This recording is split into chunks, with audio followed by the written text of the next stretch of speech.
নমস্কার, নীলাঞ্জনার সাথে নতুন ভিডিওতে আপনাদের সবাইকে স্বাগত। আজকে আমরা বেরিয়ে পড়েছি নতুন জায়গার উদ্দেশ্যে। এই যে আমরা সকলেই জানি ইউরোপ মানেই ইতিহাস, তো নতুন ইতিহাসের উদ্দেশ্যে আমরা আজকে বেরিয়ে পড়েছি। আজকে আমরা যেখানে যাচ্ছি সেটা হলো প্রাগের সবচেয়ে বিখ্যাত একটি সেতু বা ব্রিজ, যেটা হলো চার্লস ব্রিজ। এই চার্লস ব্রিজ গড়ে উঠেছে 1357 সালের 9 জুলাই। চার্লস ফোর্থ এটি নির্মাণ করেছেন। চার্লস ব্রিজ যে নদীর উপরে নির্মাণ করা হয়েছে তার নাম ভালতাভা। আর এই চার্লস ব্রিজের নির্মাণের কারণ ছিল এই ভালতাভা নদীকে অতিক্রম করা। এটি ওল্ড টাউন আর লেসার টাউনকে একে অপরের সাথে যুক্ত করেছে। এখানে চার্লস ব্রিজ গড়ে ওঠার আগে এখানে একটা অন্য ব্রিজ ছিল, যার নাম ছিল জুডিথ ব্রিজ। সেটা 1342 সালে একটা ভয়াবহ বন্যায় ক্ষতিগ্রস্ত হয় এবং তারপরেই এই চার্লস ব্রিজ গঠন করা হয় 1357 সালে। তো মোটা ইতিহাস জানতে জানতে আমরা প্রায় পৌঁছেই এসেছি চার্লস ব্রিজের কাছে। ওই দূরে দেখা যাচ্ছে চার্লস ব্রিজের গেটটা।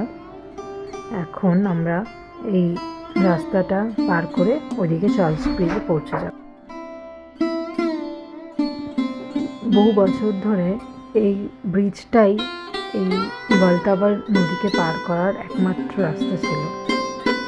এখন তো নিচ দিয়েও পার হওয়া যায় এবং অনেক স্টিমার আছে, নৌকো আছে, যেগুলোতে করেও আপনি পার হতে পারবেন এই ভালতাভা নদীটি। তো এই যে এই চার্লস ব্রিজটা প্রায় 516 মিটার লম্বা। এই নদীটি ঘুরে দেখার জন্য নৌকা বিহার করার জন্য অনেক স্টিমার আছে, যেগুলো আপনারা বুক করে এই পুরো ভালতাভা নদীর চারিদিকটা ঘোরাবে। তো আপনারা এলে এটাও করতে পারেন। এই যে আপনারা দেখতে পাচ্ছেন ব্রিজের চারপাশে যে ভাস্কর্য আছে, প্রায় দুই পাশে মোট 30টি এরকম বারক ভাস্কর্য রয়েছে। তো এগুলো আসল ভাস্কর্য নয়, বেশিরভাগই এগুলো রেপ্লিকা।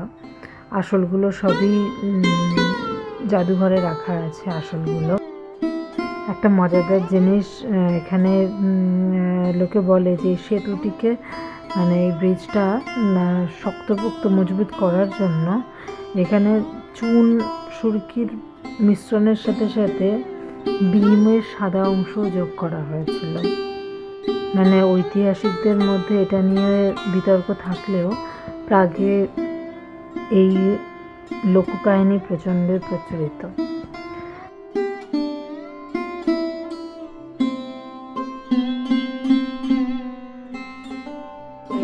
তো এই চার্লস ব্রিজটা থেকে অনেক দূর অনেক কিছু দেখা যায়। যেমন আমরা সেদিন গেছিলাম পেট্রিন টাওয়ার, এখান থেকে দেখা যায়। আপনারা দেখতে পাবেন ওই যে দূরে দেখা যাচ্ছে পেট্রিন টাওয়ার।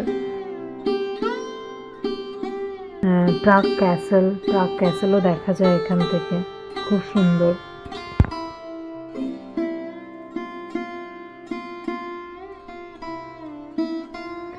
চার্লস ফোর্থ যিনি এই ব্রিজটি বানিয়েছেন, তো উনি নাকি ভীষণই জ্যোতিষ ও সংখ্যাতত্ত্বে বিশ্বাসী, ম্যাথামেটিক্স, সংখ্যাতত্ত্ব। তো উনি সেই ভিত্তিতে উনি এই যে ব্রিজটা যাতে আরও বেশি শক্তপোক্ত হয়, সেই জন্য উনি এটিকে 1357 সালের 9 জুলাই সকাল 5:31 স্থাপন করেন এই ব্রিজটা। তো আপনারা একটু খেয়াল করে দেখবেন এই নাম্বারগুলোকে যদি আপনারা সাজান তাহলে দেখুন কেমন হচ্ছে 1 3 5 7 9 7 5 3 1। এটা একটা দেখুন সিমেট্রি টাইপের হচ্ছে। চলুন আজকের ভিডিওটা এখানেই শেষ করছি। সবাই ভালো থাকবেন, সাথে থাকবেন। নমস্কার।